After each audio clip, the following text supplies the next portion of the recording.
You don't need another strategy. Here's what you actually need to figure out why you can't implement the things that you already know.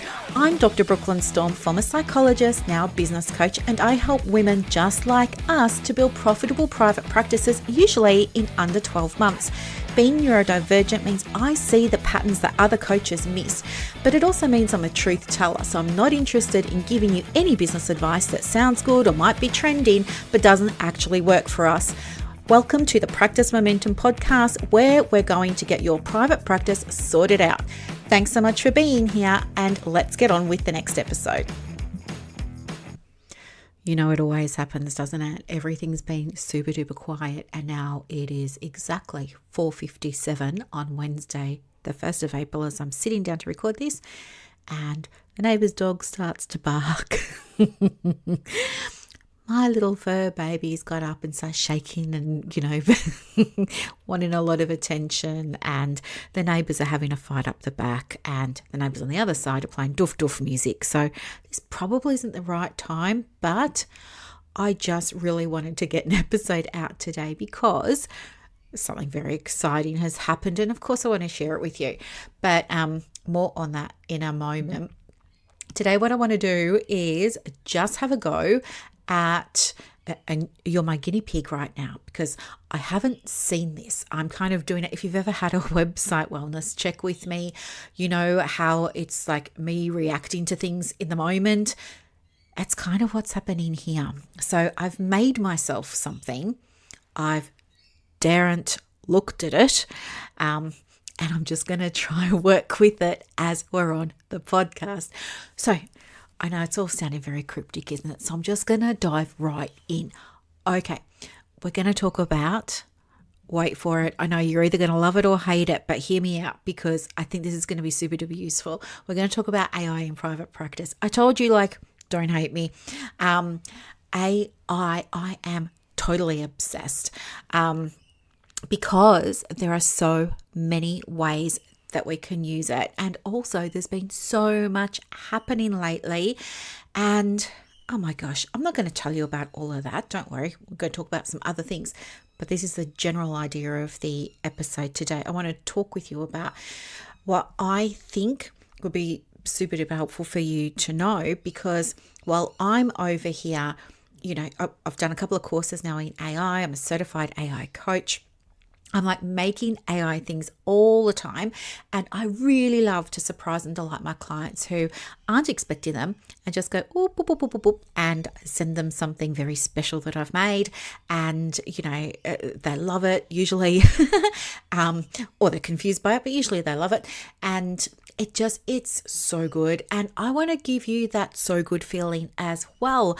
And so I'm going to talk with you a little bit about what it is, what I'm doing, what mistakes you could be making that mean that you're perhaps missing out on being able to do some of this, and I'll show you what you can do to turn it around.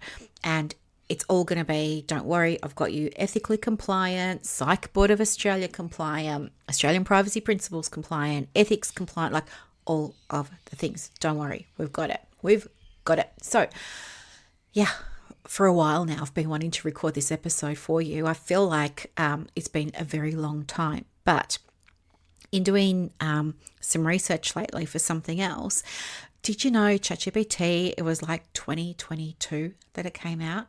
I know we're only in 2026 now, just a second quarter. It's the first day of the second quarter, right? But it feels like it's been a lot longer than 4 years, 3.5 years, doesn't it? But anyway, today I'm going to walk you through not everything you need to know, because obviously I can't do that, but some key things that will be very, very helpful for you to know about AI for your private practice. I'm going to talk you through what it is, what ChatGPT and Claude do, address some of the fears that you've shared with me, because I think they're absolutely worth taking very, very seriously. And I also want to talk you through the ones that perhaps you can let go, as well as some of the mistakes that I'm seeing right now with using it so that you don't make them. And I want to talk with you too about some of the real possibilities that are sitting right in front of you right now. And yes, I've got something very, very exciting to share with you at the end. Okay, this is so much fun. All right. So whether you are brand new here or whether you've been listening for a little while, I'm so glad you showed up today because we're going to talk about this. It is absolutely loaded with so much potential to shape your private practice. It's already shaping mine, and it's already shaping the private practices of the women that I work with privately in business coaching. Okay. So let's just go right back to the beginning for a minute and look at what AI is. I know that for a lot of you, it feels like something that's either like way too complicated, or maybe you're scared of it, feels a little bit risky, or you feel like it's not relevant. I just want to sit on the couch and do the therapy, not interested. I totally get it, fine, but I want to try and challenge all of those things as well. So AI stands for, as you probably know, artificial intelligence. And so in the context we're talking about today, it just means software that can understand your words, write back to you, answer your questions, help you brainstorm, summarize things, and assist with all kinds of tasks, all through a very simple conversational interface, right? You're going to type something into it, it's going to type back. That's pretty much the essence of it. So I know we all use the emoji of the robot, but it's actually not a robot. It's more like having a very well-read assistant who just never gets tired. They're like always in hyperfocus. They don't judge you for asking like simple, basic questions. And they're available at like 2 a.m. when you're staring at a blank screen, trying to get back to sleep and just scrolling, right? The two tools that we're going to focus on today, though, are ChatGPT and Claude, just because they're two of the most popular. There are lots of others, and I'll talk with you about those two in another episode down the track. But these are the two that I use a lot. Well, actually, I don't really use ChatGPT that much anymore. It's probably when I first started, ChatGPT was it. I'm just going to call it Chatty from now on, okay? Chatty was it. And Claude sort of came onto the scene after, and I was resisting because I had a loyalty to Chatty, right? And I was thinking too, like, I just got over this learning curve over here with Chatty, and now you're making me like go and do another one, and there's still so much to unpack over here. But anyway, I went and started with Claude, and OMG, game changer. Haven't looked back, and now I do almost everything on Claude. I barely use ChatGPT. I would say these are probably good ones for you to get started with. But you need to understand a few things first, right? So you need to understand what's a GPT. So ChatGPT is made by a company that's called OpenAI. It launched at the end of 2022, and it became the fastest growing product in history. It's in the Guinness Book of Records. It reached 1 million users in 8 weeks. 8 weeks. Its first 8 weeks. Imagine opening up your private practice diary and getting 100 million people in like crazy town.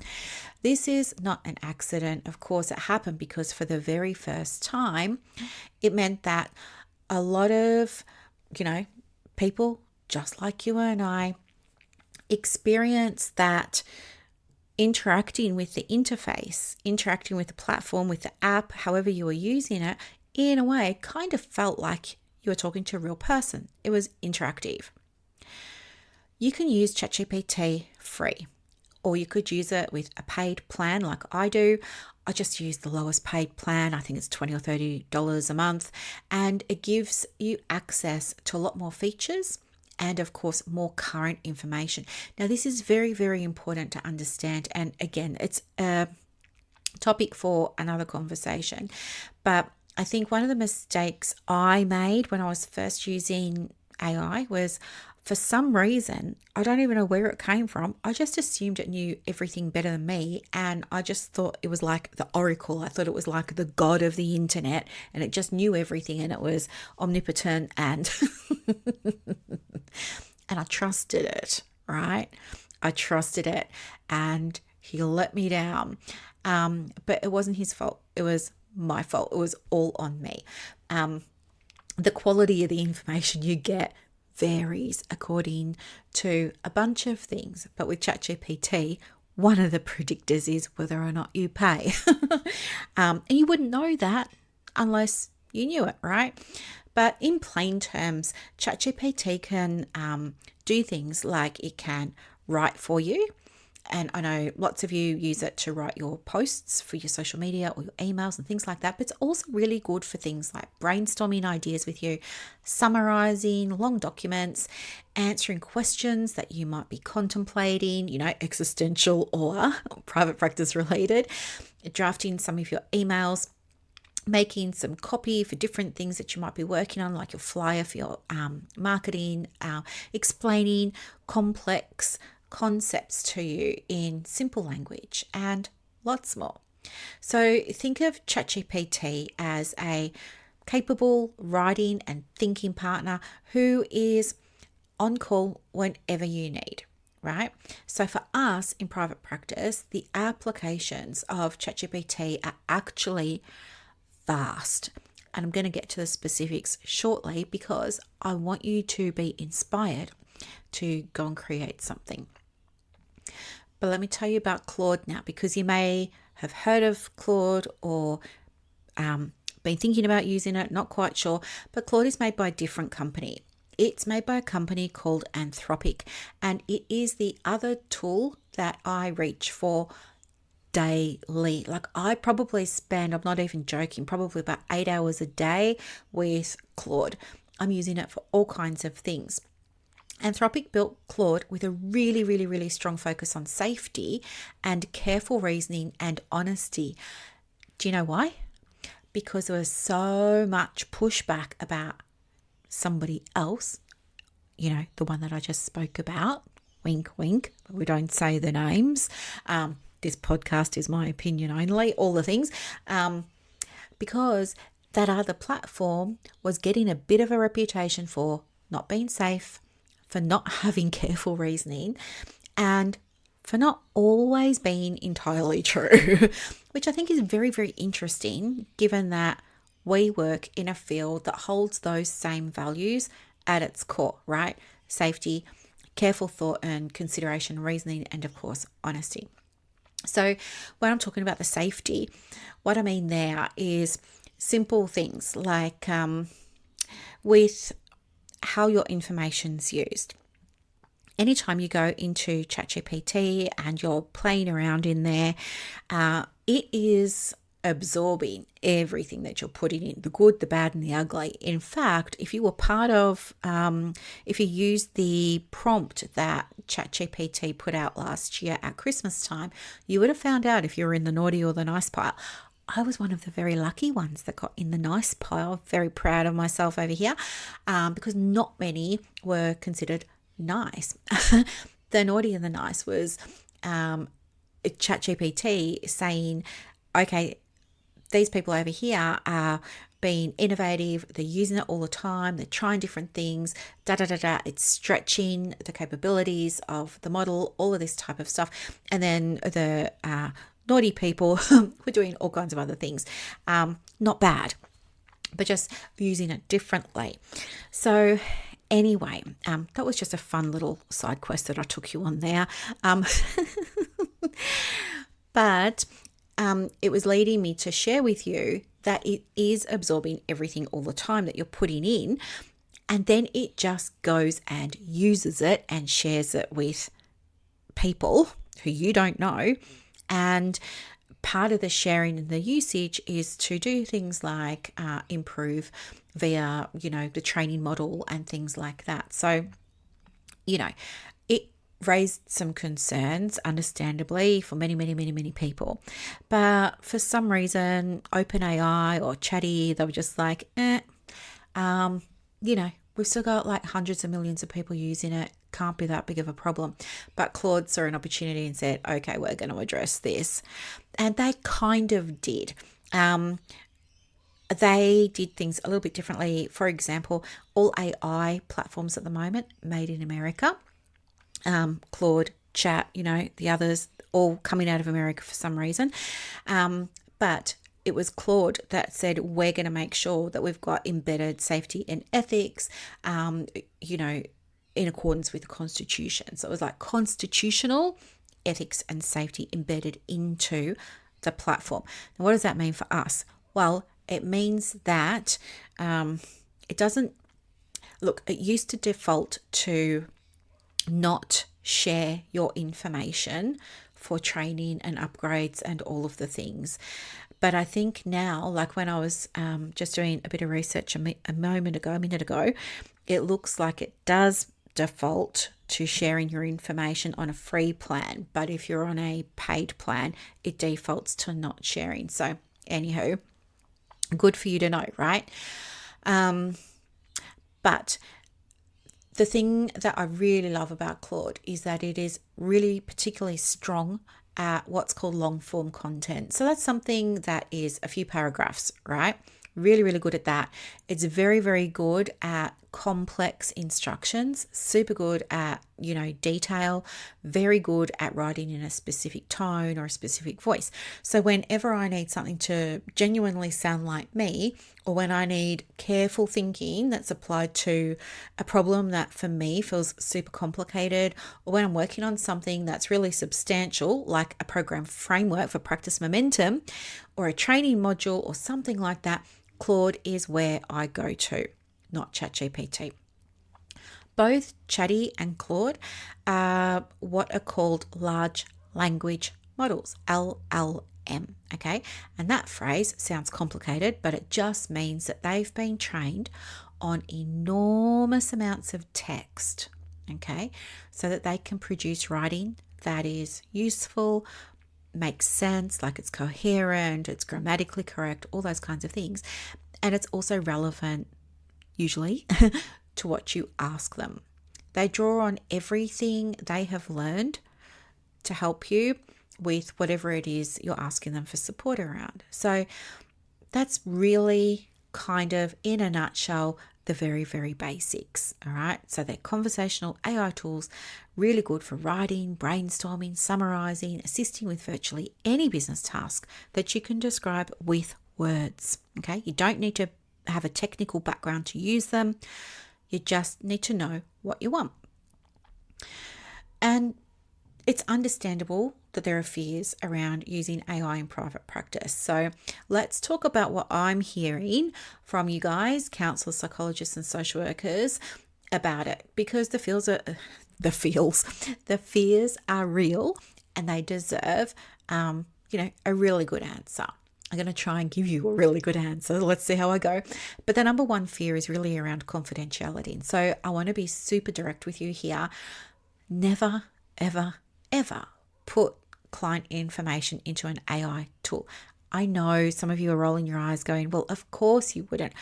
But you never know. There might be somebody out there who's, thinking about it, or maybe has even done it. If you've done it, okay, if you've done it, whether you just didn't know, it was ignorance or naivety, or just weren't thinking, or it was an accident, delete it. Go and delete it. Delete that chat, like shut it down, get rid of it, just delete it, okay? Very, very important. Get rid of it straight away. The number one fear is really around confidentiality, as I was saying. And I want to be super clear. Don't put that information into an AI tool. Not names, not an identifying detail, nothing like that. Just nothing that could be traced back to or connect to a specific person, right? It's not a great area. It's like the single most important rule that I'll always say about AI in private practice. The good news is, though, that you don't need to avoid using AI, because AI is incredibly useful for the parts of your business that have nothing to do with the clinical side, right? Like your marketing, for example, like your systems, like your processes. Like there are so many ways that you can use it. So don't get hung up on the idea of, oh, I can't use it because of my clients, my privacy and the confidentiality. Don't use it for any of that stuff, all right? I don't feel like I'm pretty much across this. I'm by no means an expert. I don't think anybody can be. At the rate that all of this stuff is coming out, I mean, it was only 2 weeks ago Claude had another update. 4 weeks prior to that, it had another update. 4 weeks prior to that, it had another update. There is no way anybody can be calling themselves an expert when all this stuff is rolling out so quickly. But I've got a pretty good grip on it, okay? And I want you to know that there are just so many opportunities outside of anything that could potentially compromise your client's privacy data. Just don't use it for any of that, all right?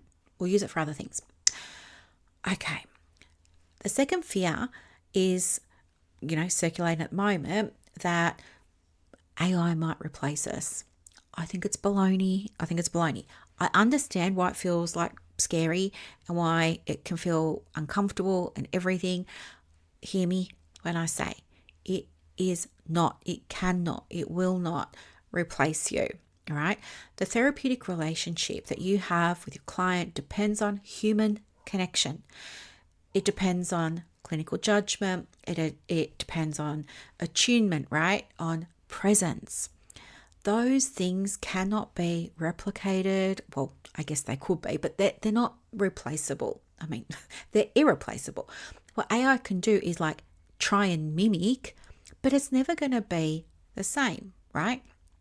I think when it comes to therapy and counseling, you can try and treat ChatGPT, for example, as your counselor. You can try and process stuff and everything, and it's going to try, but it's not the same, is it, as being in a room with somebody and having the pregnant pause, as reaching for the tissues, as seeing the tear roll down the cheek, as the doorknob confession, as, the twinkle in the eye, the wink, the shrugging of the shoulders. I mean, all the nonverbal stuff, for example. And even just, for those of you who work holistically and with energy and stuff like that, the energy, right? That's what people want. They want your facial expressions, they want your tone, they want your speech, your rate of voice, they want your cadence, all of those kinds of things. And at the moment, AI is still ones and zeros, ones and zeros, ones and zeros. Cannot replace you. So please don't worry about that. Digital mental health supports have been around for a very long time on the internet. It just can't replace you. And it can't replace your clinical judgment either, right? The third fear that is going around at the moment is that if you use AI, then somehow it means that the work isn't really yours, or that in a way it's like a form of like dishonesty, like you're duping your clients. So I guess I just want to invite you to sit with that one, because I think it's worth examining. We don't feel like we're cheating when we use things like Canva to design a flyer instead of drawing it by hand, right? And we don't feel like we're being inauthentic when we use a template for our intake forms, right? I sell them all the time. Templates for forms. AI is a tool, right? What you do with the output, how you refine it, how you tweak it, adapt it, shape it, apply your judgment to it, all of that is still yours, all right? And the fourth fear that I hear is really just about the overwhelm. It's like, I don't know where to start. I don't know what am I actually meant to do with this thing called AI? How do I know if what it's giving me is right? Because I thought it was until you told me that it wasn't. So now I'm like questioning everything. And all of that fear is completely valid. And it's exactly why I built something that I'm about to tell you about. There are some mistakes that therapists are making with AI right now. All right. These are important to talk about because they're happening in real time. The most serious thing is sometimes some people have accidentally put information into AI tools. Okay. I've already said it. I'll keep saying it. Yeah. Ethical obligations don't pause. All right. Client confidentiality is non-negotiable, and AI tools are just not a secure clinical environment yet when we're talking about Claude, and ChatGPT.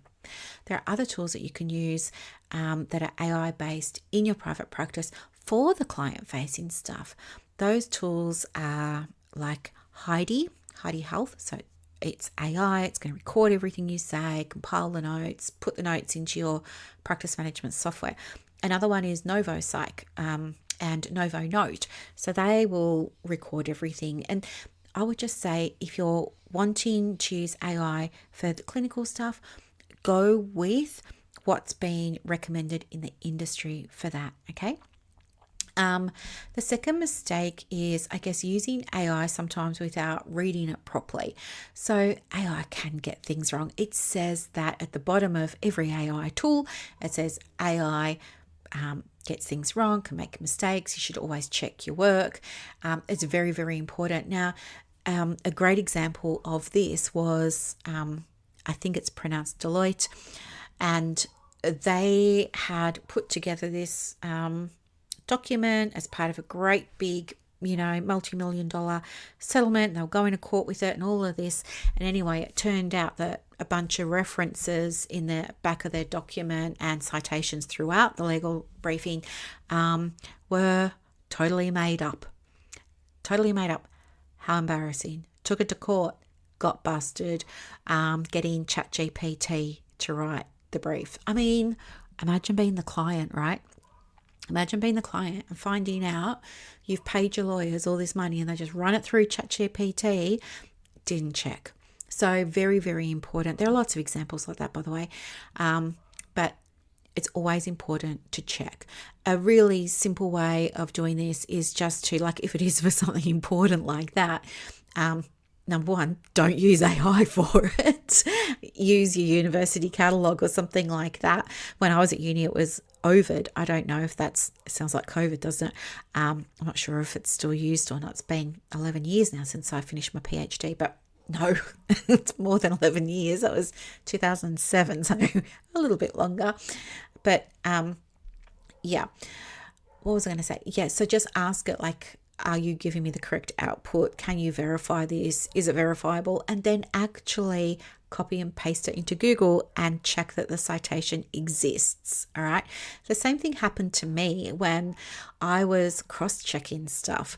And so I had put together the framework for Practice Momentum. It's now it's a formalized business coaching framework methodology. It's the only one of its kind in the whole wide world.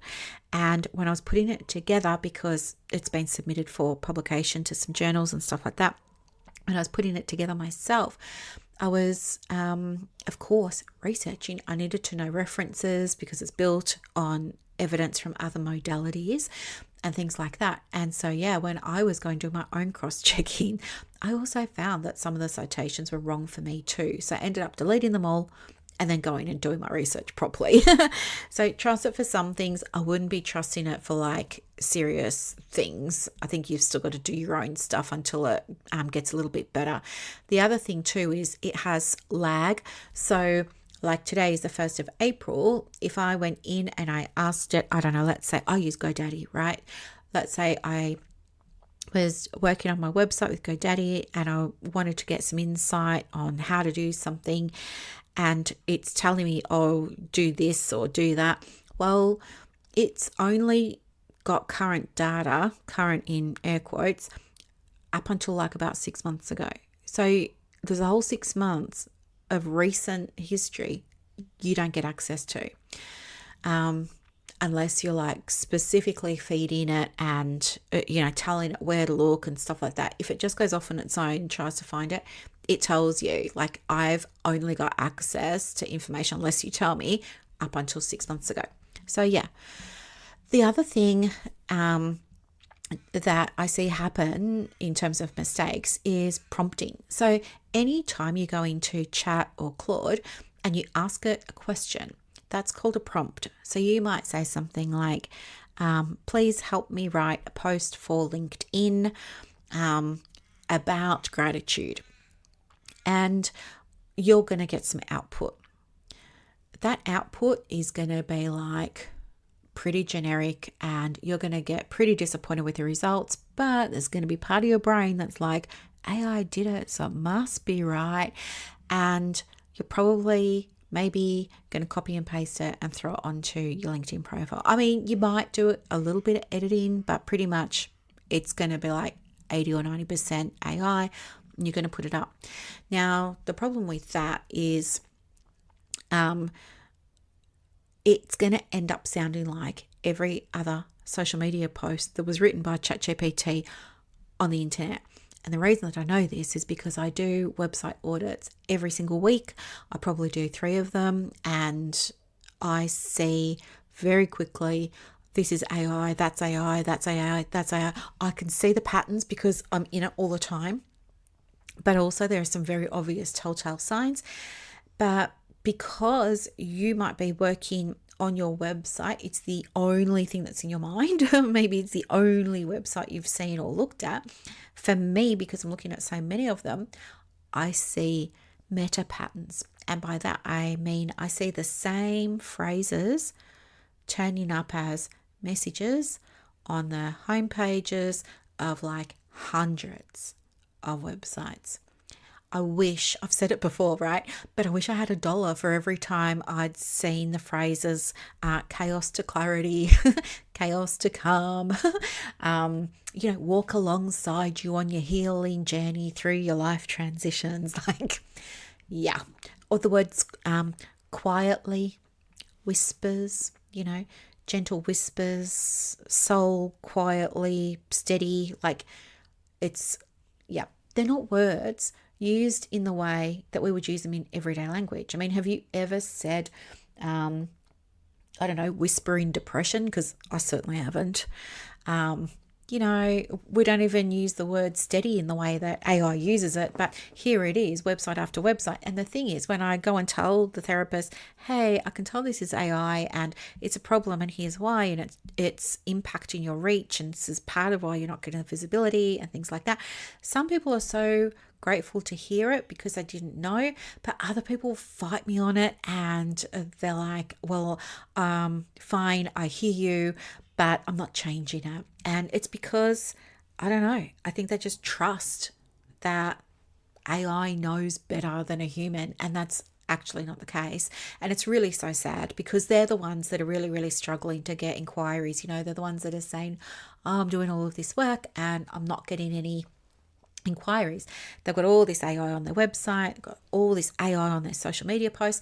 The other thing is they're putting the same piece of content on Facebook and then spamming the internet with it. And, it's just AI slop and nobody wants to read it.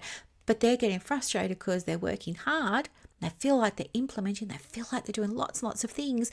It's just not working. But it's because there's a stubbornness for some reason around wanting to go back to whatever the output is and edit it nicely, put it in your own words, your own language, things like that. If you type something like, write me a Facebook post for, like, this is me now, right? I'm just using myself as an example, but if you wrote something like I do, like write me a Facebook post for counsellors, psychologists and social workers in private practice in Australia about feeling guilty around taking annual leave, use, a tone of voice that feels like this and it doesn't feel like that, and I want 200 words and I want this call to action, you're going to get something genuinely useful. You're still going to have to edit it and tidy it up, but it's going to be sharper. The quality of what AI gives you is directly related to how clearly you asked for it. And that's a learnable skill. I had to learn it. I think many of you are probably going to have to learn it, and there's a way. And once you know it, it changes so much for you. It's one of the beginner steps, right? Learning how to prompt the right way is a beginner step. It's very, very important. The fourth mistake is, I guess, I'm just going to say, not using AI at all. Just kind of staying out of it entirely because it feels overwhelming. It just feels like it's too much. I get it. Like, I understand that impulse, but I also want to just softly say that, guys, this technology isn't going away. It's not. It's here to stay. and it's only going to get bigger and bigger and bigger. And therapists who develop even basic digital competency with these new tools now are going to have such a real advantage in terms of time, visibility, filling diaries, revenue generation, all those things, and the long-term sustainability of their practice. Okay. So let's talk about what some of those possibilities are, because this is like my favorite part of the conversation. So stay with me. Like, you know how I love to invent things and I love to create things.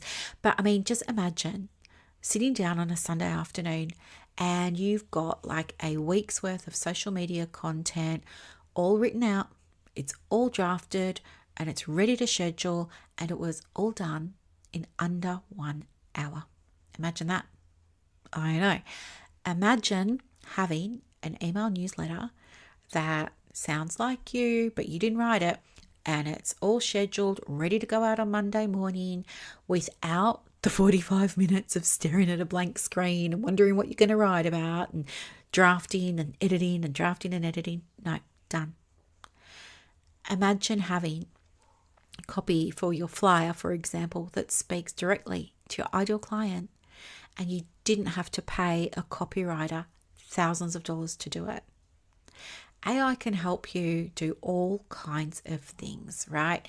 Yes, it can help you with your marketing around your social media, but they're kind of like lower level activities. It's capable of doing so much more. It can absolutely do things like, write your emails for you and help you with your blog posts and, professional development reflections and program outlines and all that kind of stuff. Absolutely. But it can also help you do so much more. It can help you in terms of the amount of time you can get back with even a basic level of AI competency is significant. And if you are a solo practitioner, right, and you're trying to run the business and work with the clients at the same time, then getting your time back, I mean, it kind of feels like a bit of a luxury, but what if you could? What if you could? So I'm going to just tell you now, I use AI in my business every single day, but maybe not in the same way you do. I don't really use it to replace my thinking at all. I don't get it to do my writing and then I just throw it up. No, I will use it for drafting, writing sometimes. I'll get it to do more the heavy lifting. I'll get it to brainstorm. But it's also changed the way that I work. I am using AI now in a way that has been able to automate processes, that simplifies my practice, that is generating additional revenue for me on autopilot, that is filling my diary with inquiries all the time, all those kinds of things. There's just so much that you can do with it. I'm using it to do full end-to-end services for some of my clients.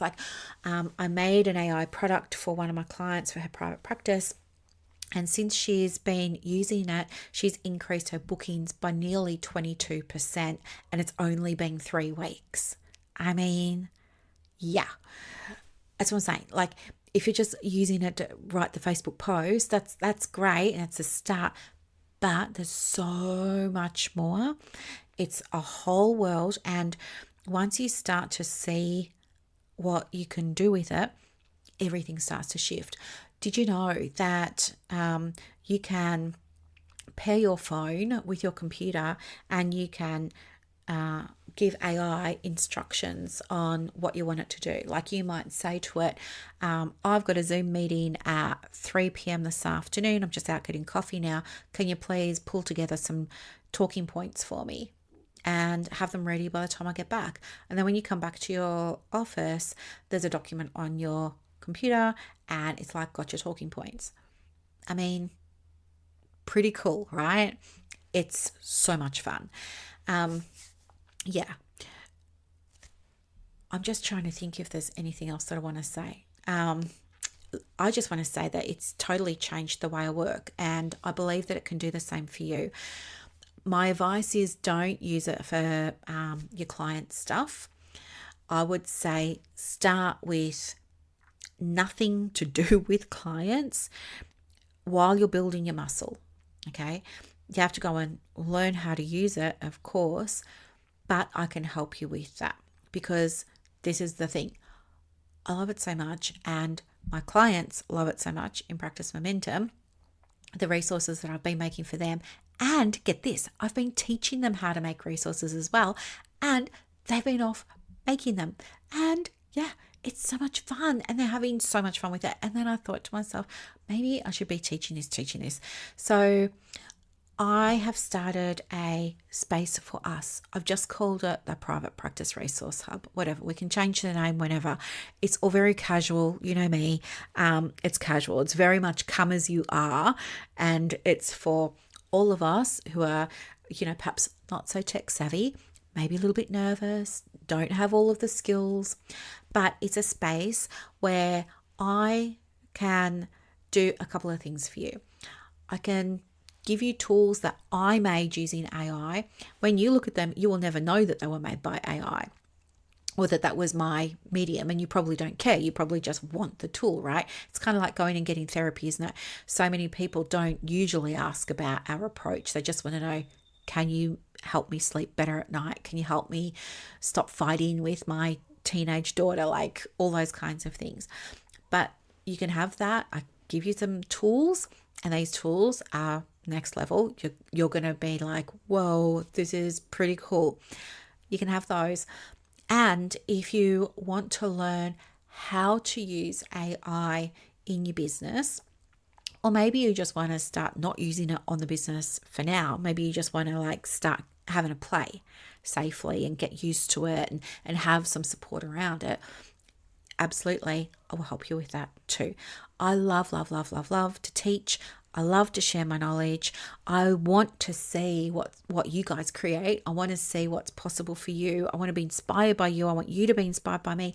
And I want us to have a space where we can just play around with this stuff together and see what happens. And in order for you to do that, we've got this space now, and I've put some information in there. It's free to join. Okay. There's, so for this, it's a community. And I've used what's called a freemium model, which means that, of course, you can come in free, grab a few bits and pieces here and there. But if you're wanting more of the stuff, then there's a paid tier, right? And I think the paid tier, from memory, it's $47 US. It is in US dollars, not Australian dollars. The 49 was the conversion from Australian into US dollars, but I'm using a platform, and because a lot of my audience are in the US, it just made sense.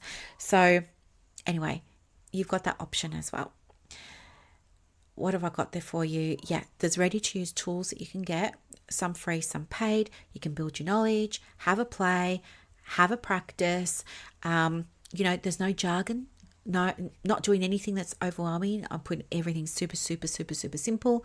I can just work through things at your own pace if you want to.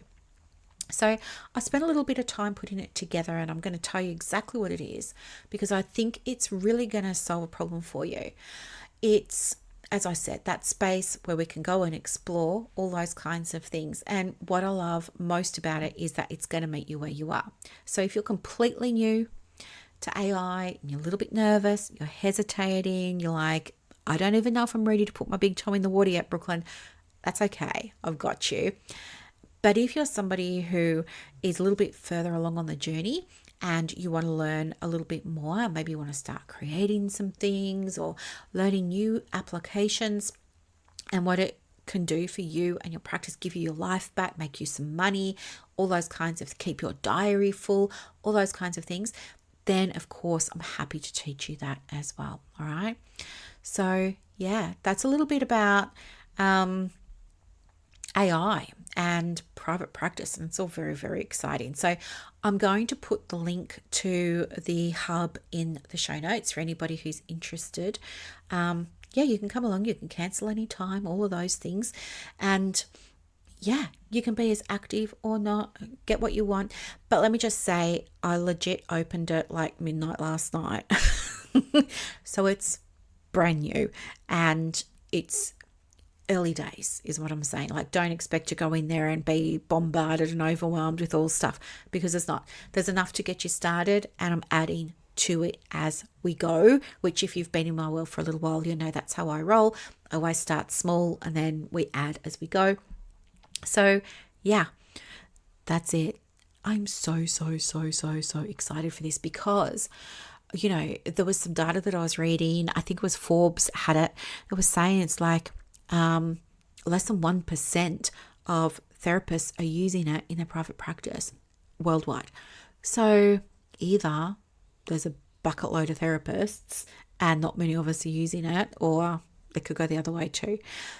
But this is an opportunity for you, no matter how old you are, no matter if you're working full-time or part-time or any other times, to, I guess, stake your claim and potentially become a little bit of a leader here.